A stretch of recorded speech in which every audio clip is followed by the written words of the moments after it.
Hello dear student, how are you. आज के इस वीडियो में हम पढ़ने वाले हैं कैश फ्लो स्टेटमेंट के लॉन्ग टाइप के क्वेश्चन, यानी basically operating activity, investing activity और फाइनेंसिंग एक्टिविटी तीनों को एक साथ किस तरीके से बनाते हैं और तीनों को बना लेने के बाद कैश एंड कैश इक्विवेलेंट का किस तरीके से काम करते हैं। लॉन्ग टाइप के क्वेश्चन को हम लोग आज पढ़ेंगे। आज हम लोगों का कैश फ्लो स्टेटमेंट का लास्ट लेक्चर होगा, लास्ट क्लास होगा, क्योंकि हम लोगों ने एक एक करके सब चीजों को पढ़ लिया। ऑपरेटिंग एक्टिविटी, उसके फॉर्मेट, उनके सभी क्वेश्चन, इन्वेस्टिंग एक्टिविटी फॉर्मेट, उनके सभी क्वेश्चन, फाइनेंसिंग एक्टिविटी फॉर्मेट, सभी क्वेश्चन ए टू जेड चीजों को पढ़ लिया। आज हम लोग लॉन्ग क्वेश्चन पढ़ेंगे, जिसमें हम लोग एक बार में पूरा फॉर्मेट में आप लोगों को बताऊंगा कि ऑपरेटिंग एक्टिविटी, इन्वेस्टिंग और फाइनेंसिंग तीनों एक्टिविटीज को किस तरीके से बनाया जाता है। और इसके बाद दो इंपॉर्टेंट क्वेश्चन, यानी इसी बेस पे दो क्वेश्चन हम लोग इसका प्रैक्टिस करेंगे। इसके बाद कल से एक नया चैप्टर स्टार्ट होगा। आप लोग फाइनेंशियल अकाउंटिंग में पार्ट बी में कौन सा चैप्टर पढ़ना चाहते हो, वीडियो के कमेंट बॉक्स पे कमेंट करके बता देना। जिसका कमेंट सबसे ज्यादा आएगा, यानी जिस चैप्टर के लिए कमेंट सबसे ज्यादा आएगा, वो चैप्टर हम आप लोगों को इसके बाद तुरंत स्टार्ट कर देंगे। ठीक है, चलो।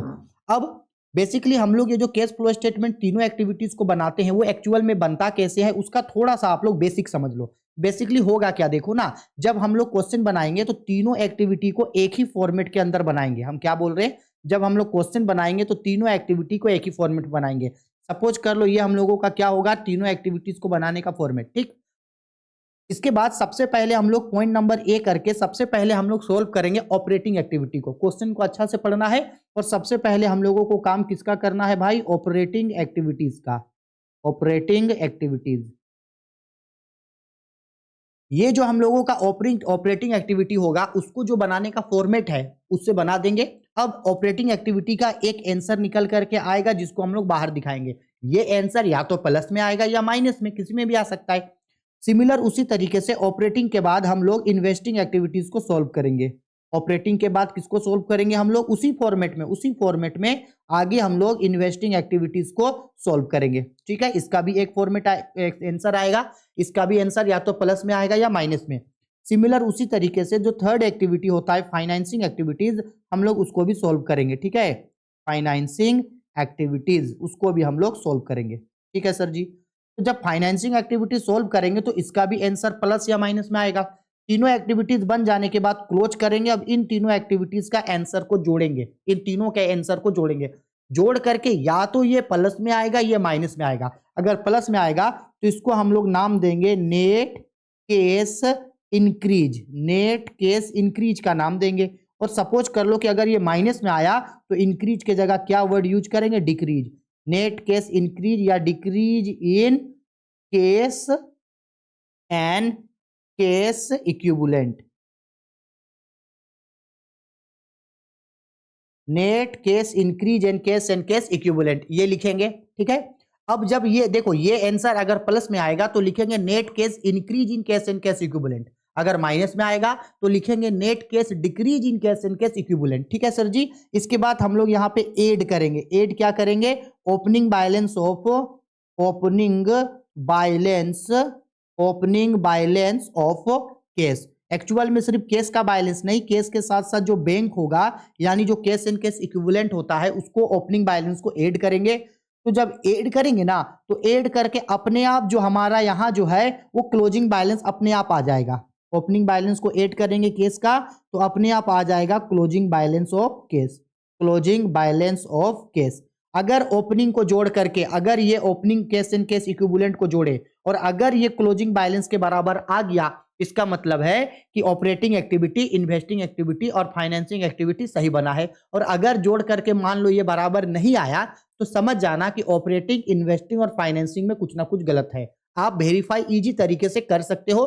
तीनों एक्टिविटी को जोड़ना, जोड़ करके जो आंसर आएगा उसमें opening cash and bank balance को जोड़ना। ओपनिंग को जोड़ के अगर closing cash and bank balance आ गया तो यानी आप सारा क्वेश्चन सही बनाए हैं, और अगर जोड़ के बराबर नहीं आया तो गलत। क्लियर है।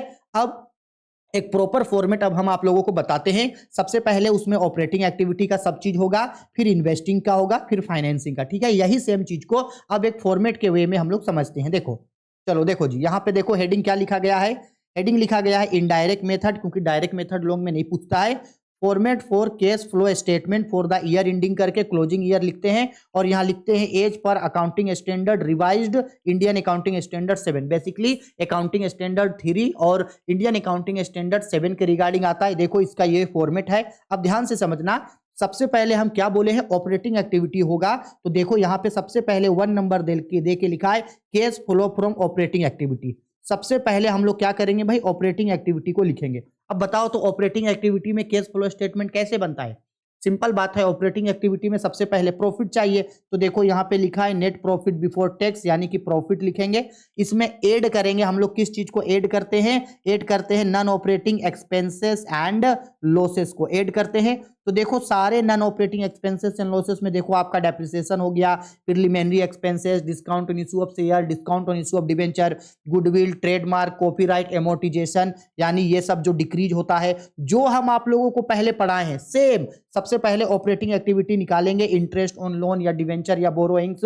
इसके बाद loss on sale of fix asset या इन्वेस्टमेंट हो गया, increase in provision for bad debts, सबको जोड़े। लेस करेंगे non operating incomes and gains, किसको लेस करेंगे, non operating income and gain. देखो सब चीज है, इंटरेस्ट रिसीव हो गया, डिविडेंड रिसीव हो गया, रेंटल रिसीव हो गया, profit on sale of asset या इन्वेस्टमेंट हो गया, decrease in provision for bad debts घटाए। इसके बाद प्लस माइनस करके देखो क्या निकल करके आ गया, operating profit before working capital change आ जाएगा यहाँ पे। उसमें हम लोग ऐड करेंगे, देखो किसको ऐड करेंगे, डिक्रीज इन करंट एसेट्स, देखो ऐड करेंगे decrease in current assets, increase in current liability. इसके बाद लेस किसको करेंगे, increase in current assets, decrease in current liability.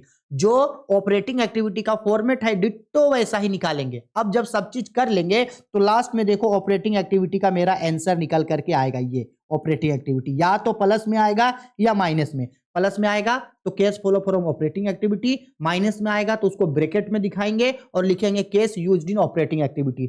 हो गया ऑपरेटिंग एक्टिविटी। अब एक ऑपरेटिंग एक्टिविटी को फाइनली बाहर लिख दिए। अब पॉइंट नंबर 2 डाल के इसी फॉर्मेट में आगे cash flow from investing activity को लिखेंगे। अब इन्वेस्टिंग एक्टिविटी हम सबको पता है, इन्वेस्टिंग एक्टिविटी में फिक्स एसेट को दिखाते हैं। फिक्स एसेट परचेज होगा तो आउटफ्लो में, फिक्स एसेट सोल्ड होगा तो इनफ्लो में, पता है ये तो देखो प्रोसीड फ्रॉम सेल ऑफ, देखो tangible fixed assets, proceed from sale of intangible, यानी इनफ्लो को दिखाएं, आउटफ्लो को घटाएं, घटा करके इसका भी प्लस माइनस करके आंसर आएगा। और अगर प्लस में आया तो cash flow from investing activity, minus में आएगा तो ब्रैकेट में दिखा के cash used in investing activity. हो गया ये भी फाइनल। अब पॉइंट नंबर 3 पे निकालना है cash flow from financing activity. अब हम आप लोगों को पिछले क्लास में ही पढ़ाए थे कि फाइनेंसिंग एक्टिविटी में शेयर, डिवेंचर, लोन और बॉन्ड्स आता है। शेयर, डिवेंचर, लोन, बॉन्ड्स अगर इशू करेंगे तो इनफ्लो में, शेयर, डिवेंचर, लोन, बॉन्ड्स का अगर पेमेंट करेंगे, डिविडेंड का पेमेंट करेंगे, इंटरेस्ट का पेमेंट करेंगे तो वो आउटफ्लो में। तो सारे इनफ्लो आउटफ्लो को घटा देंगे। इसका भी जो आंसर आएगा मेरा, अगर प्लस में आएगा तो cash flow from financing activity,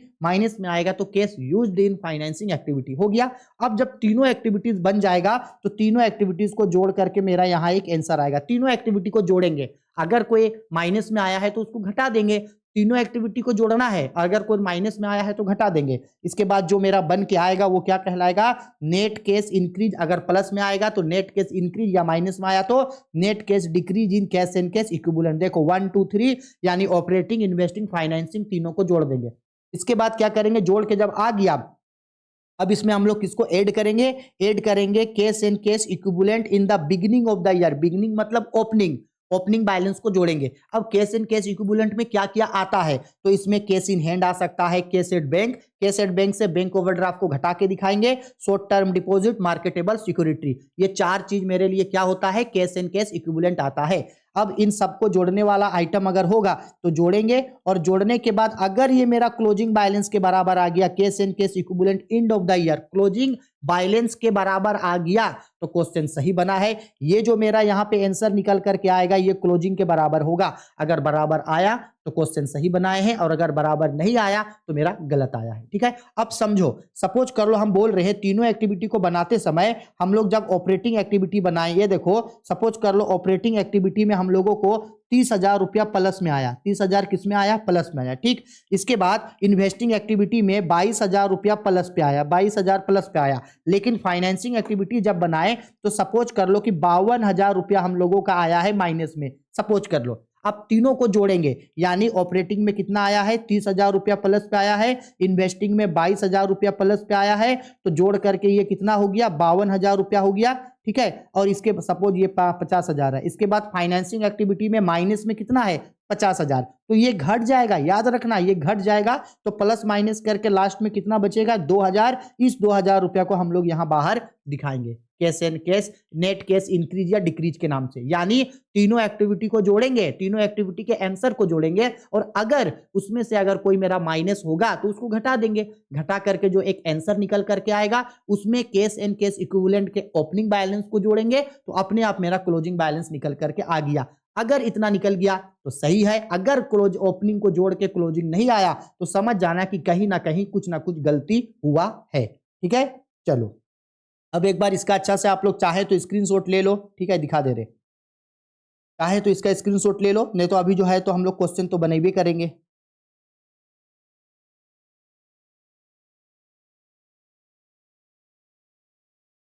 चलो अब हम लोग क्या करते हैं, इसका डायरेक्ट एक क्वेश्चन स्टार्ट करते हैं और क्वेश्चन के थ्रू सारे चीज को समझते हैं। देखो ये क्वेश्चन है बुक का क्वेश्चन नंबर 23, बोल रहा है from the following information prepare cash flow statement. Cash flow statement एक नॉर्मल सा क्वेश्चन लाए हैं ताकि आपको पूरा कॉन्सेप्ट जो है वो समझ में आ जाए, इसके बाद एक लॉन्ग में भी करेंगे। देखो क्या क्या दिया है, जब आप क्वेश्चन पढ़ोगे तो बच्चा क्वेश्चन पढ़ते समय एक बार बस ये देख लेना कि कौन सा चीज कहां कहां जाएगा, अगर भूल गए हैं तो हम रिपीट करवा दे रहे हैं।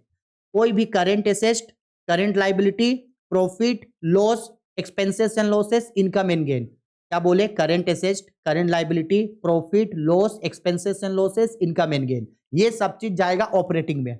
कोई भी फिक्स एसेट है, फिक्स एसेट परचेज है या सोल्ड है, ये जाएगा इन्वेस्टिंग में। कोई भी शेयर, डिवेंचर, लोन, बॉन्ड्स है, ये जाएगा फाइनेंसिंग में। हो गया, आपको इतना से समझना है। और कैश एंड कैश इक्विवेलेंट वाला सबसे नीचे देखो, opening balance of cash, case का ओपनिंग बैलेंस सबसे लास्ट में होगा, क्लोजिंग बैलेंस ऑफ केस, ये दोनों का काम सबसे लास्ट में होगा सर जी, लास्ट में। ठीक है, फिर यहाँ क्या दिया है, डिक्रीज इन डेटर्स। डेटर्स क्या होता है, करंट एसेट्स, तो करंट एसेट्स का काम अभी बताएं ऑपरेटिंग एक्टिविटी में। Increase in current liability, current creditors, creditors current liability होता है, करंट एसेट्स और करंट लाइबिलिटी का काम ऑपरेटिंग एक्टिविटी में। Sale of fix asset, fix asset का काम इन्वेस्टिंग एक्टिविटी में। रिडम्पशन ऑफ डिवेंचर, डिवेंचर का पेमेंट कर रहे हैं फाइनेंसिंग एक्टिविटी में।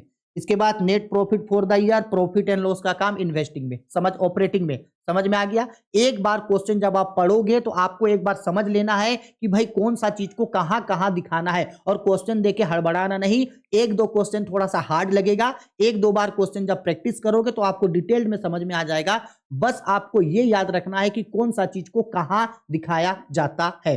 ठीक है, और हाँ, अगर कोई भी फिक्स एसेट है, land, building, plant and machinery, कोई भी फिक्स एसेट है, अगर उस पर कोई एडजस्टमेंट दिया है, जैसे डेप्रिसिएशन दिया है, परचेज दिया है, सेल दिया है, प्रॉफिट दिया है, लॉस दिया है, तो उस फिक्स एसेट का अकाउंट हम लोगों को खोलना पड़ेगा। यहां तो भाई कोई एडजस्टमेंट नहीं दिया, और यहां 2 साल का भी डेटा नहीं दिया है। अगर 2 साल का डेटा होता तो माइनस कर करके दिखाते, यहां डायरेक्ट हमको अमाउंट निकाल के दे दिया, तो मेरे लिए और इजी है। अब चूंकि हमको कैश फ्लो स्टेटमेंट बनाना है तो हम यहाँ कॉपी में हेडिंग लिखेंगे हम लोग, कैश फ्लो स्टेटमेंट। क्या बना रहे हैं हम लोग, कैश फ्लो स्टेटमेंट। और कौन से अकाउंटिंग स्टैंडर्ड से, तो लिख देते हैं अकाउंटिंग स्टैंडर्ड 3 से और इंडियन अकाउंटिंग स्टैंडर्ड 7 से। अब क्या करना है, हम लोगों को एक फॉर्मेट बनाना पड़ेगा, एक क्या बनाना पड़ेगा, एक फॉर्मेट। ठीक है, चलो आओ एक फॉर्मेट बनाया जाए। फॉर्मेट थोड़ा इधर उधर होगा, मैनेज कर लेना, ठीक है। चलो पार्टिकुलर अमाउंट हो गया। सबसे पहले हम लोगों को कौन सा एक्टिविटी अप्लाई करना है भाई, सबसे पहले इन्वेस्टिंग, तो ये ऑपरेटिंग, तो पॉइंट नंबर 1 डाल के यहाँ हम लोग हेडिंग लिख देते हैं ऑपरेटिंग एक्टिविटी, कि कौन सा एक्टिविटी हम लोगों को बनाना है, ऑपरेटिंग एक्टिविटी। अच्छा से समझना, क्योंकि बनाने का कॉन्सेप्ट यही है, बस किसी क्वेश्चन में थोड़ा लंबा क्वेश्चन होगा, किसी में शॉर्ट होगा, लेकिन पैटर्न यही होगा, ऑपरेटिंग एक्टिविटी। अच्छा अब बताओ, ऑपरेटिंग एक्टिविटी में सबसे पहले क्या चाहिए, profit received during the year चाहिए, तो हम लोग यहाँ पे लिखते हैं profit received during the year, profit received during the year.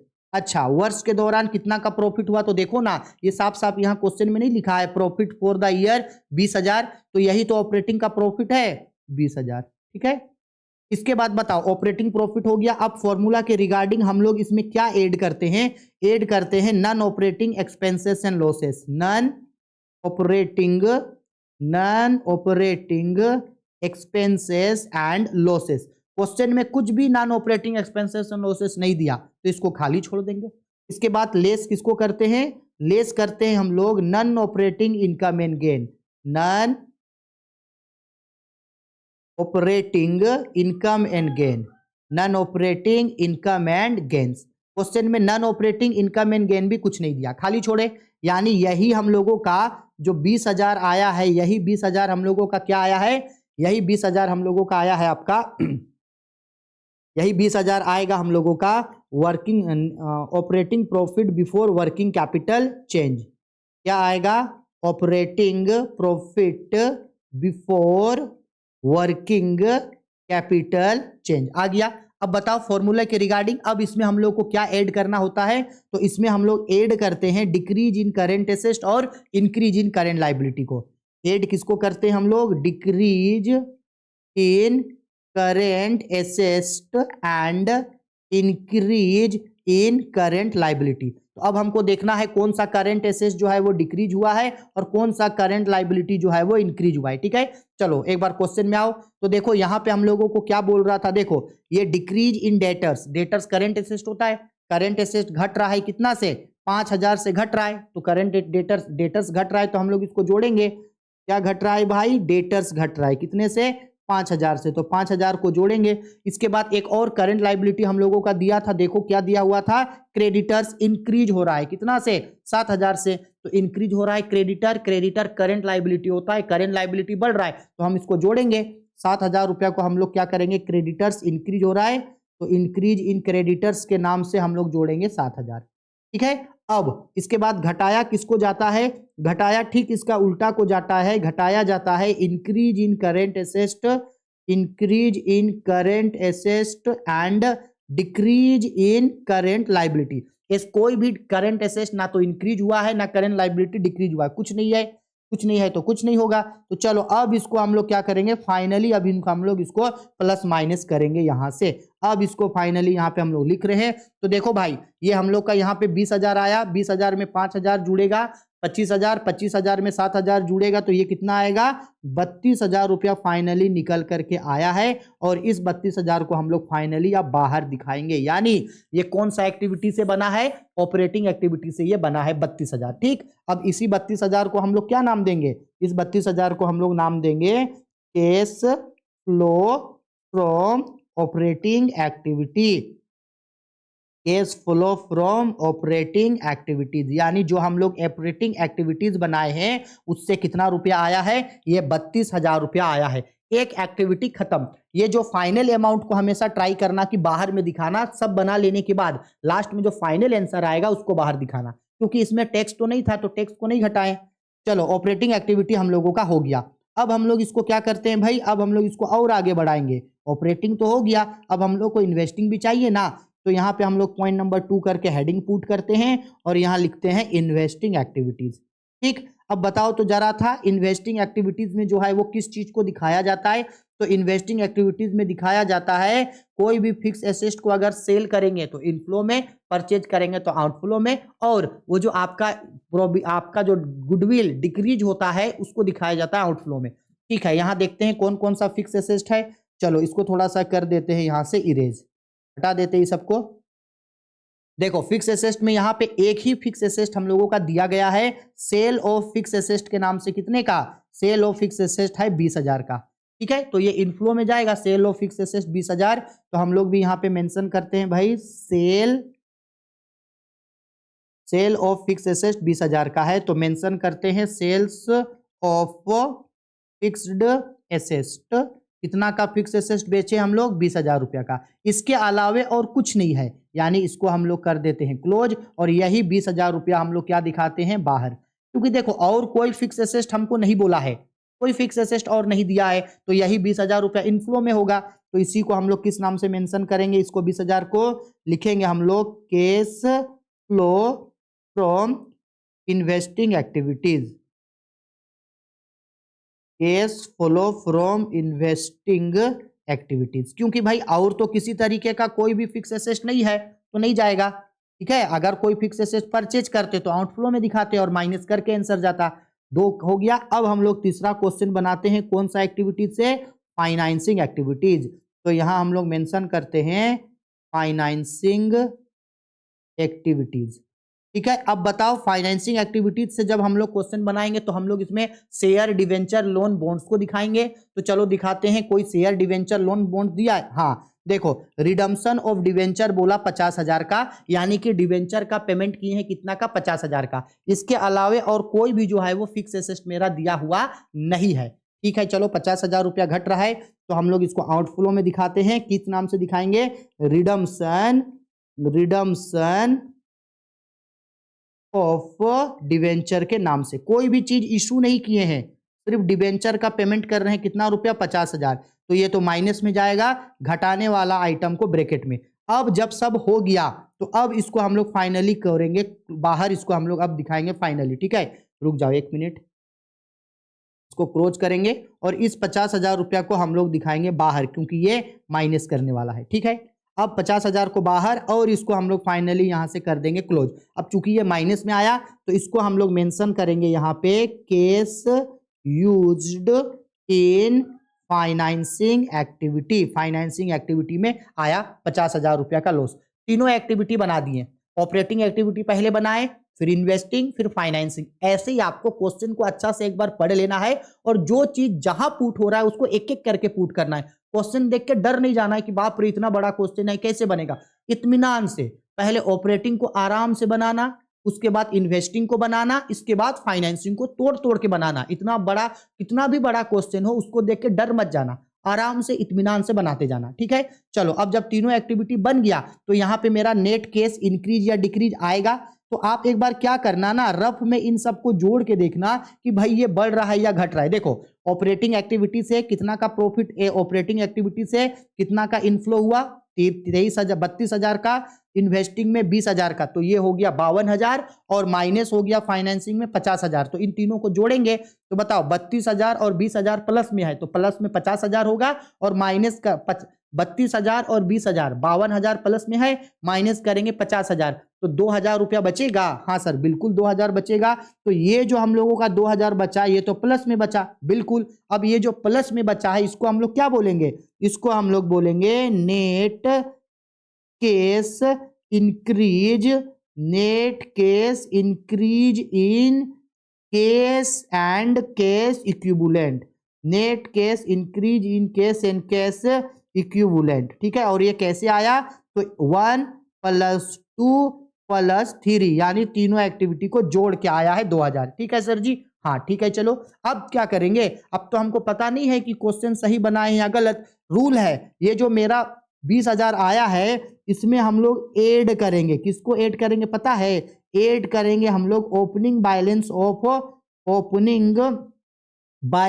Of case, case या बैंक का जो ओपनिंग बैलेंस होगा उसको जोड़ेंगे। आप क्वेश्चन में देखो, स्टार्टिंग में देखो केस का ओपनिंग बैलेंस, यहां देखिए ओपनिंग बैलेंस ऑफ केस कितना दिया है, 10,000। तो जब हम इस 10,000 को जोड़ेंगे तो अपने आप क्लोजिंग बैलेंस आ जाएगा केस का। देखो इसमें हम लोग कितना को जोड़ेंगे, 10,000 को जोड़ेंगे, ओपनिंग बैलेंस ऑफ केस जो 10,000 दिया है। ठीक है, तो बताओ भाई 20,000 में 10,000 जोड़े, 2,000 में 10,000 जोड़ेंगे तो ये कितना आएगा, फाइनली 12,000 रुपया ये आएगा। और ये 12,000 क्या कहलाएगा पता है, ये 12,000 कहलाएगा closing balance of case, closing balance of case. अब देखो मैच करते हैं या सही बना है कि नहीं। क्लोजिंग बैलेंस ऑफ केस कितना आया है, 12,000। अब क्वेश्चन में देखेंगे क्लोजिंग बैलेंस कितना था केस का, है देखो क्लोजिंग बैलेंस ऑफ केस, देखो यहाँ पे क्लोजिंग बैलेंस ऑफ केस कितना है, 12,000 है। क्लोजिंग बैलेंस ऑफ केस कितना है, 12,000। यही चीज हम समझाए थे कि जब आपको तीनों एक्टिविटीज बन जाएगा तो तीनों एक्टिविटीज को जोड़ना, जोड़ करके जो आंसर आएगा उसमें केस के ओपनिंग बैलेंस को जोड़ना। अगर ओपनिंग बैलेंस को जोड़ने से क्लोजिंग बैलेंस आ गया इसका मतलब है सब चीज आप सही बनाए हैं, हर एक्टिविटी का आंसर सही है। लेकिन अगर ओपनिंग को जोड़ करके अगर क्लोजिंग बैलेंस नहीं आया तो समझ जाना कहीं ना कहीं कुछ ना कुछ आंसर गलत आया है। ठीक है, यही एग्जाम में वेरीफाई करने का तरीका होता है। अगर तीनों एक्टिविटी को एक साथ बनाने बोलेगा तो बनाने के बाद आप इस तरह से वेरीफाई कर सकते हो। ठीक है, चलो इसका स्क्रीनशॉट ले लो, क्वेश्चन हो गया। चलो इसका सोल्यूशन का स्क्रीनशॉट लो। हो गया। इसके बाद इसको अपने से आप लोग प्रैक्टिस करोगे, ठीक है। देखो पैटर्न बनाने का यही है, बस कोई क्वेश्चन लंबा होगा, कोई क्वेश्चन शॉर्ट होगा, लेकिन बनाने का तरीका यही है। आराम से पहले ऑपरेटिंग बनाना, फिर आराम से इन्वेस्टिंग बनाना, फिर फाइनेंसिंग, फिर तीनों का आंसर को जोड़ करके केस के ओपनिंग बैलेंस को जोड़ना, क्लोजिंग आ गया तो सही बनाए। प्रैक्टिस करना है, 2 3 4 5 क्वेश्चन को प्रैक्टिस करना। जो क्वेश्चन आप लोगों से नहीं बनता है उसको कमेंट करके बता देना कि सर इस क्वेश्चन को बता दो, तो हम आप लोगों को उस क्वेश्चन को बता देंगे। अगर कोई डाउट नहीं होगा तो कल से हम लोग न्यू चैप्टर स्टार्ट करेंगे। जो चैप्टर आप लोगों को पढ़ना होगा वो हमको कमेंट बॉक्स में कमेंट करके बता देना, उस चैप्टर को आप लोगों के लिए कल से स्टार्ट कर देंगे, ठीक। चलो एक और क्वेश्चन को हम लोग उठाते हैं। चलो ये बेसिकली जो है ये क्वेश्चन नंबर हम लोग का उसके ठीक बाद वाला यानी 29 नंबर का क्वेश्चन है। गलती से इसका ऊपर वाला चीज छूट गया, ठीक है, 29 है। देखो इसको देख के डरना नहीं, ये बैलेंस शीट है। बहुत सारा स्टूडेंट बैलेंस शीट को ही देख के डर जाता है। भाई ये बैलेंस शीट है, लाइबिलिटी है 2019 का, 2020 का अमाउंट है, 2019 2020 का एसेट है, 2 साल का है, ठीक है, 19-20 सही है यार। देखो अब आराम से क्वेश्चन पढ़ते हैं और देखते हैं कौन सा चीज कहाँ जाएगा। करंट लाइबिलिटी है 72,000 से 82,000 हो गया। करंट लाइबिलिटी बताओ, करंट लाइबिलिटी कहां जाएगा? ऑपरेटिंग एक्टिविटी में, ठीक है। Long term loan, long term loan, loan ये जाता है फाइनेंसिंग में, ये जाएगा फाइनेंसिंग एक्टिविटी में, ठीक है।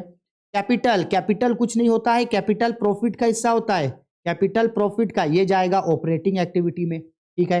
केस तीनों एक्टिविटीज भरने के, तीनों एक्टिविटीज बनाने के बाद जब ये केस का ओपनिंग बैलेंस 8,000 को जोड़ेंगे तो क्लोजिंग बैलेंस 7,200 आ जाएगा, ठीक है। डेटर करंट एसेट होता है, ऑपरेटिंग एक्टिविटी में जाएगा। स्टॉक करंट एसेट होता है, ऑपरेटिंग एक्टिविटी में जाएगा। और जब दो अमाउंट होता है तो ये माइनस कर करके जाता है। लैंड फिक्स एसेट होता है, ये जाएगा मेरा आपका इन्वेस्टिंग एक्टिविटी में। बिल्डिंग फिक्स एसेट होता है इन्वेस्टिंग एक्टिविटी में। मशीनरी फिक्स एसेट होता है इन्वेस्टिंग एक्टिविटी में। यानी लैंड, बिल्डिंग, मशीनरी इन्वेस्टिंग में, लॉन्ग टर्म लोन फाइनेंसिंग में, और जो बच गया वो सब जाएगा मेरा ऑपरेटिंग में। देखो कितना सिंपल है। अच्छा अगर इस क्वेश्चन पे ये जो लैंड, बिल्डिंग और प्लांट एंड मशीनरी का सपोज कर लो बोलता है कि डेप्रिसिएशन काटा गया है, सर जी क्या काटा गया है? डेप्रिसिएशन काटा गया है। सपोज बोल देता कि बिल्डिंग पे डेप्रिसिएशन काटा गया है 6,000 का, तो ऐसे में हमको बिल्डिंग का अकाउंट बनाना पड़ता, ठीक है। लेकिन यहाँ एडजस्टमेंट कुछ नहीं बोला तो नहीं बनाएंगे। हो गया समझ में? अगर एडजस्टमेंट होगा तो अकाउंट बनाना पड़ेगा, बनाएंगे। अब चलो आगे बढ़ते हैं और डायरेक्ट हम आपको इसका सोल्यूशन दिखाते हैं। ये रहा हम लोगों का सोल्यूशन। अब सबसे पहले हम लोग ऑपरेटिंग एक्टिविटी को यूज करेंगे। तो देखो यहाँ पे पॉइंट नंबर 1 डाल करके लिखा गया है cash flow from operating activity. अब ऑपरेटिंग एक्टिविटी में सबसे पहले प्रॉफिट चाहिए। तो देखो यहाँ पे प्रॉफिट कितना दिया है, ये कैपिटल ही तो प्रॉफिट है ना। कितना हो गया? 2,96,000 से 2,98,000 हो गया। तो माइनस करेंगे, दो अमाउंट होने से माइनस करके दिखाएंगे। तो 2,000 से बढ़ गया है, 2,000 का प्रॉफिट हुआ। तो देखो वही दिखाया है प्रॉफिट, 2,98,000 माइनस 2,96,000, 2,000 का प्रॉफिट। क्लियर? अब इसमें ऐड करेंगे non operating expenses and losses, कुछ नहीं है खाली छोड़ देंगे। लेस करेंगे non operating and income and gain, कुछ नहीं है खाली छोड़ देंगे। तो प्लस माइनस करके यही 2,000 आएगा operating profit before working capital change, ठीक। अब इसमें ऐड करेंगे decrease in current asset, increase in current liability. Less करेंगे increase in current asset, decrease in current liability. तो देखो वही चीज ये डायरेक्ट यहीं से स्टार्ट किया है, डिक्रीज इन करंट एसेट और इंक्रीज इन करंट लायबिलिटी। तो देखो भाई, देखो ये मेरे लिए करंट लायबिलिटी है। करंट लायबिलिटी मेरे लिए होता है करंट लायबिलिटी। ये 72,000 से कितना हो गया? 82,000। 10,000 से करंट लायबिलिटी बढ़ रहा है तो इसको हम लोग जोड़ेंगे। तो देखो यहाँ पे हम लोग करंट लायबिलिटी इंक्रीज हो रहा है, 10,000 को जोड़ा गया है, ठीक। अच्छा इसके बाद देखो इधर देखो भाई, ये देखो डेटर भी तो हम लोगों के लिए करंट एसेट होता है ना। 70,000 से 76,800 हो गया, बढ़ गया 6,800 से। करंट एसेट बढ़ता है तो घटाएंगे, तो 6,800 देखो ये घटाया है, ठीक। इसके बाद एक और करंट एसेट है हम लोगों का स्टॉक, 50,000 से 44,000 हो गया, 6,000 से घट गया तो हम जोड़ेंगे। देखो करंट एसेट स्टॉक घट गया था 6,000 रुपया, तो जोड़े। अब देखो प्लस माइनस करते हैं, इसको अच्छा से समझना। हाँ देखो यहाँ पे ये हम लोग का 2,000 रुपया operating profit before working capital change है, उसमें ऐड करेंगे 6,000 और 10,000, तो टोटल जोड़ करके हो गया मेरा ये 18,000, ठीक। 18,000 से माइनस करेंगे 6,800, तो फाइनली कितना निकल करके आ जाएगा? 11,200। ये 11,200 मेरा निकल करके आ गया, यानी 11,200 मेरा क्या आया? आंसर आया। अब आंसर प्लस में आया तो इसको हम लोग किस नाम से दिखाएं, cash generated from operating activity 11,200। आप इसको लिखना cash flow from operating activity 11,200।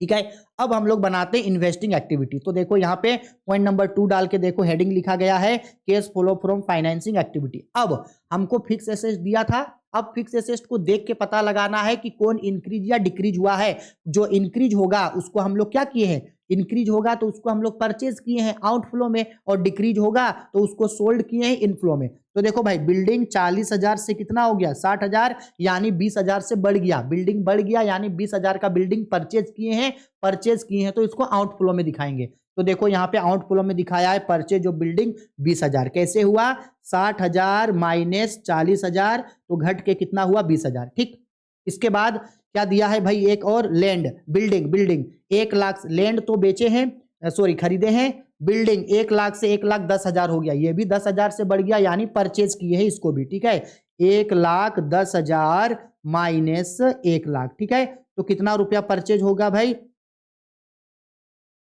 1 lakh, तो कितना रुपया भाई 10,000 का परचेज किए तो ये भी आउटफ्लो में। इसके बाद एक और है भाई मशीनरी 1,60,000 से 1,72,000 रुपया हो गया, 1,60,000 से कितना हो गया 1,72,000 हो गया। इसका मतलब है इसको भी हम लोग क्या किए हैं 1,60,000 से 1,72,000 हो गया यानी 12,000 से बढ़ गया यानी इसको भी परचेज किए। ठीक है, 1,72,000 माइनस 1,60,000 इसका मतलब है ये 12,000 से परचेज किए, तो ये सब मेरा कहां चला जाएगा आउटफ्लो में। तो इन सबको जोड़ेंगे तो आंसर देखो माइनस में आया, माइनस में आएगा, सब माइनस में ना है सब चीज तो माइनस में आया। इसको नाम दिए cash used in investing activity, ये भी बन गया। अब फाइनेंसिंग एक्टिविटी, तो देखो यहाँ पे हेडिंग लिखा गया 3rd नंबर डाल के cash flow from financing activity. अच्छा, फाइनेंसिंग एक्टिविटीज के लिए तो देखो एक ही चीज दिया गया था, यहाँ देखो इस सबको अब इरेज कर देते हैं। ठीक है, इस सबका अब फिलहाल कोई काम नहीं है। देखो फाइनेंसिंग एक्टिविटी के लिए इसमें सिर्फ हम लोगों को एक ही चीज दिया था, लॉन्ग टर्म लोन 60,000 से कितना हो गया 90,000, लोन बढ़ गया 30,000 से, इसका मतलब है लोन टेकन किए हैं। लोन बढ़ गया का मतलब क्या होता है भाई, लोन क्या किए हैं टेकन किए हैं हम लोग। ठीक है, लोन लिए हैं तो इनफ्लो में आएगा। तो देखो यहाँ इनफ्लो में दिखाया गया है, यहाँ पे देखो इनफ्लो में दिखाया गया है proceed from issue of loan कितना का 30,000 रुपया का। ठीक है, तो ये प्लस में आंसर आया। अब हमको क्या करना है तीनों एक्टिविटीज को, अब हम लोग को क्या करना है कि तीनों एक्टिविटीज को हम लोगों को जोड़ना है। आओ जोड़ो, देखो जोड़ते हैं जी। देखो ये प्लस में आया है, देखो जोड़ते हैं तो प्लस में कितना है ये 11,200 और प्लस में कितना है 30,000, तो 11,200 और 30,000 को जोड़ेंगे तो 42,200 आएगा प्लस में, 42,200 प्लस में कितना आएगा ये देखो ना 11,200 और 30,000 सॉरी 11,200 और 30,000 ना, तो 41,200 आएगा प्लस में, और माइनस में कितना है 42,000 रुपया है माइनस में। तो भाई माइनस आइटम बड़ा है, कितना रुपया माइनस आइटम बड़ा है तो 800 रुपया जो है हम लोगों का माइनस आइटम क्या है बड़ा है, मतलब आपस में घटाएंगे ना तो 800 रुपया हम लोगों का आंसर आएगा माइनस में। ठीक है, देखो यही 800 रुपया यहाँ माइनस में दिखाया और माइनस में आया तो उसी को लिखा है ये net case decrease in case and case equivalent, तीनों को जोड़ के। क्लियर। अब रूल क्या बोलता है आपको, रूल बोलता है कि इसमें ओपनिंग बैलेंस ऑफ केस को जोड़ो, तो ऐड करते हैं case and case equivalent at the beginning of the period, मतलब केस एंड केस का ओपनिंग बैलेंस को जोड़ो। तो देखो ओपनिंग बैलेंस कितना है 8,000 रुपया, तो देखो 8,000 कहाँ है तो यहाँ देखो, ये देखो केस है, ये देखो 8,000 रुपया उसका ओपनिंग बैलेंस है। ठीक है, 2019 ओपनिंग है 8,000, तो जोड़े तो देखो भाई जुड़ने की जगह ये घट क्यों गया, क्योंकि 800 रुपया आंसर आया है माइनस पे और प्लस करना है इसमें 8,000 को, तो कितना रुपया आएगा 7,200 आएगा कि नहीं, जोड़ने की जगह घट जाएगा। तो देखो ये कितना निकल करके आया यहाँ पे, ये मेरा 7,200 आया। क्या चीज, क्लोजिंग बैलेंस आया केस का 7,200। अब देखना है कि ये 7,200 है भी या नहीं, तो मैच करो बैलेंस शीट में, तो बैलेंस शीट में देखो ये रहा क्लोजिंग बैलेंस ऑफ केस कितना 7,200, यानी जब ओपनिंग को जोड़े तो क्लोजिंग बैलेंस मेरा निकल करके आ गया। इसका मतलब है क्वेश्चन सही बना है, और वेरीफाई करने का यही तरीका है, तीनों एक्टिविटीज बनने के बाद जो आंसर आएगा उसमें केस एंड केस इक्विवेलेंट का ओपनिंग को जोड़ना, तो क्लोजिंग बैलेंस आपका निकल करके आ जाएगा। ठीक है, चलो इसका स्क्रीनशॉट ले लो। ठीक है, हो गया स्क्रीनशॉट इसका, अच्छा से ले लो। बस यही चीज आपको याद रखना है, क्वेश्चन में बनाने का पैटर्न सेम यही है। हाँ, किसी किसी क्वेश्चन में कैलकुलेशन लंबा देता है तो किसी किसी क्वेश्चन में शॉर्ट देता है, बट बनाने का तरीका यही है। तो क्वेश्चन को लंबा देख करके कभी भी डरना नहीं, बनाने का पैटर्न सेम यही है, इसी तरीके से आप लोगों को बनाना है। ठीक है, आ गया समझ में। हाँ, अब आप लोग बुक का और एग्जाम्पल के अपने क्वेश्चंस को प्रैक्टिस करना। जो क्वेश्चन आप लोगों से नहीं बनता है वो हमको कमेंट बॉक्स पे कमेंट करके बता देना कि सर ये क्वेश्चन हम लोगों को बता दो, तो हम सेपरेट वीडियो में उन क्वेश्चंस को आप लोगों को बता देंगे। ठीक, क्योंकि इसके बाद नेक्स्ट क्लास में यानी कल से हम लोग जो है एक नया चैप्टर स्टार्ट करेंगे। अब आप लोग हमको कमेंट बॉक्स पे कमेंट करके ये बता देना कि आप लोगों को कौन सा नया चैप्टर पढ़ना है। जो चैप्टर आप लोगों को पहले पढ़ना होगा वो चैप्टर हम आप लोगों को पढ़ाएंगे, लेकिन हाँ, पार्ट बी का, जैसे issue of share, forfeited and reissue of share हो गया, डिवेंचर हो गया, रिडम्पशन ऑफ डिवेंचर हो गया, या तो फिर common size statement, comparative statement और अकाउंटिंग इक्वेशन, अकाउंटिंग रेशियो, इनमें से अगर कोई चैप्टर पढ़ना होगा तो कमेंट बॉक्स पे हमको कमेंट करके जरूर बता देना। ठीक है, चलो बाय, टेक केयर।